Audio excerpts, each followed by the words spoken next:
Since the birth of the Corps, we have answered the call. Through every battle, every climb, in every place.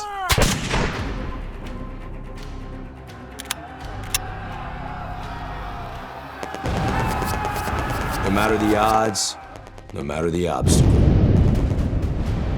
We adapt, we overcome, and close with and destroy the enemy. We know the future will not be the same, but the one thing we know will always remain is the Marine.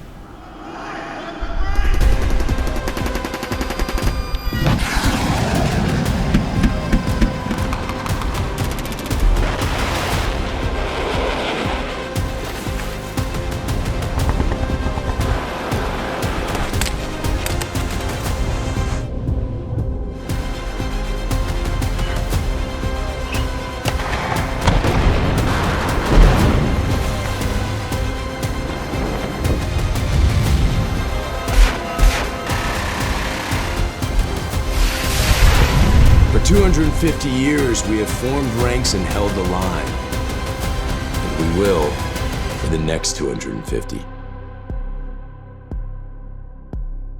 The Marine Corps is a far-flung organization.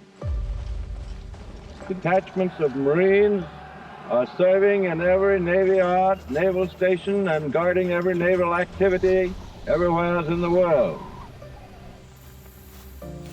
I visited a great many of those places. Everywhere I heard expressions of goodwill towards the Marines. Everywhere I observed the friendly relations existing between the people and the Marines. For 2.5 centuries, we have shouldered the responsibility of freedom on behalf of our nation. Every battle fought, and every sacrifice made has been etched into our legacy. We're Marines. We always find a way to work things out. No matter what happens anywhere, we can make something happen that'll turn the tide of battle. We are that adaptable to whatever the situation is. We trust our corporals with more responsibility, our lieutenants with more responsibility, our lieutenant colonels with more responsibility than any other branch of service, because we do more with less. There's no other branch that can do that. It's by far the greatest institution still in my mind on the face of the planet, because not everybody can be a Marine. You have to earn the Eagle, Globe, and Anchor. And I think that's what attracts the type of people that the Marine Corps has. Every Marine who has earned the Eagle, Globe, and Anchor bears a responsibility that stands the test of time to the Marines, past, present, and future. We don't join the Marine Corps. We are the Marine Corps. Core of our being is that we're convinced we're the best fighting force in the world, and the truth is, we are. I believe the immediate bond between Marines is so strong just because of the way we're trained. We have a very specific niche culture of, greatness, our heritage, our warrior ethos. I think all those things, separate us, and we find them in each other.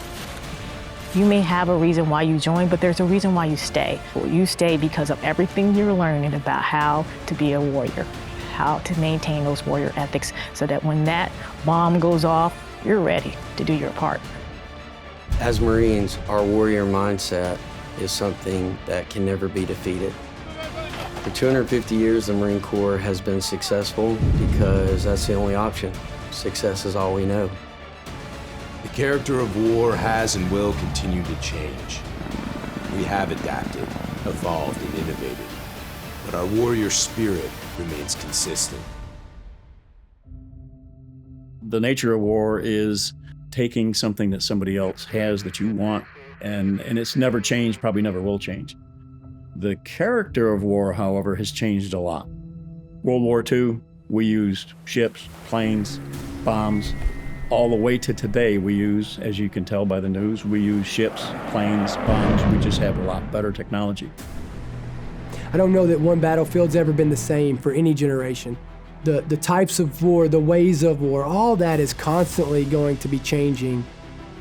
What's going to decide our next and our future wars is not going to be the technology, it's not going to be money, it's going to be the level of the belief of our people, of what they believe in, and the standards that they hold themselves to. We are more lethal, more capable, and more ready than ever, while grounded in the traditions that made us who we are. We will not win the next fight on platforms alone. It is the Marine who will break the will of the enemy.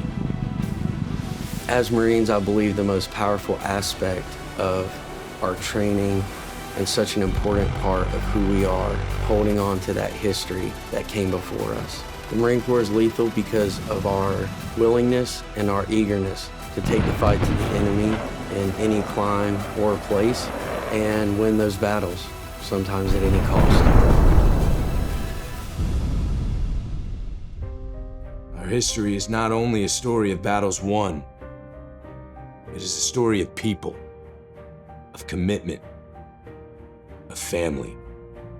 An unbreakable bond that transcends ranks and lasts a lifetime.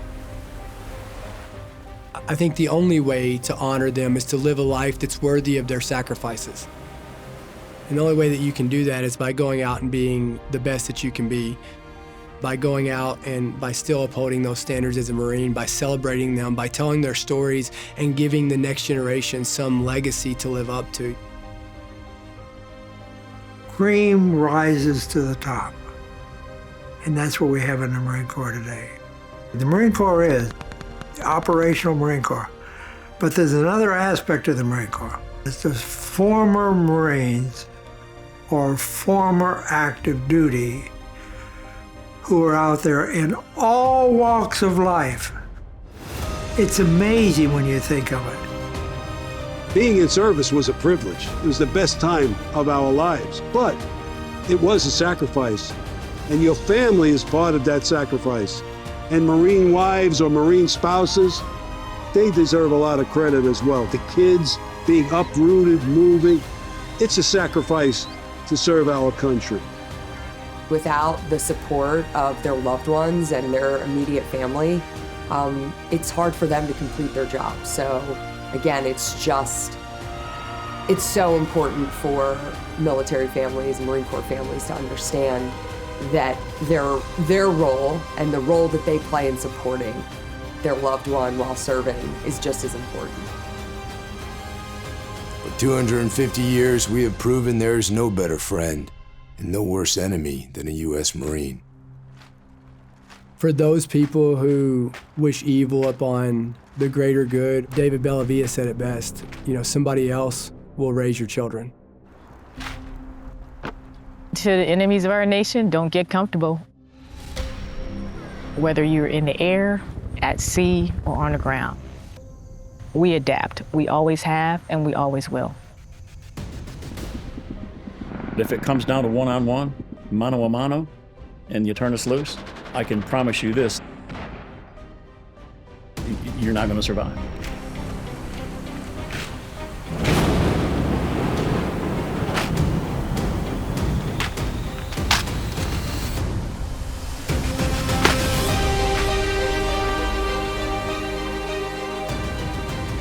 From our first amphibious landing at Nassau, to the black sands of Iwo Jima, to urban combat in Fallujah, our Corps has come a long way since Samuel Nichols first took command of 2 battalions at Tun Tavern. Though weapons, platforms, and technology continue to evolve, our individual Marines' grit, discipline, resolve remain our decisive advantage. For 2.5 centuries, Marines have preserved our legacy as America's premier expeditionary force, because we are forward, ready, and lethal. When the moment a Marine earns their Eagle Glove and Anchor, they inherit a rich tradition of honor, courage, and commitment, a legacy that is etched on our souls forever. Our history is one of winning our nation's battle, and make no mistake, we will be called to fight again. We will be ready, and we will win. Since our foundation, we have fought in every clime and place, upholding our oath and preserving who we are, the few and the proud. But we cannot break stride. We must continue to train for the next fight, because victory will go to those who seize the initiative, impose their will, and never yield. The pursuit of excellence in the profession of arms is our heritage, forged by an unbreakable fighting spirit. The memorial behind us stands as a testament to that fact. We stand on the shoulders of the giants that came before us. We must not fail them. The challenge is on all of us every day to uphold the standard that the title Marine demands. Happy 250th birthday, Marines. Semper Fidelis.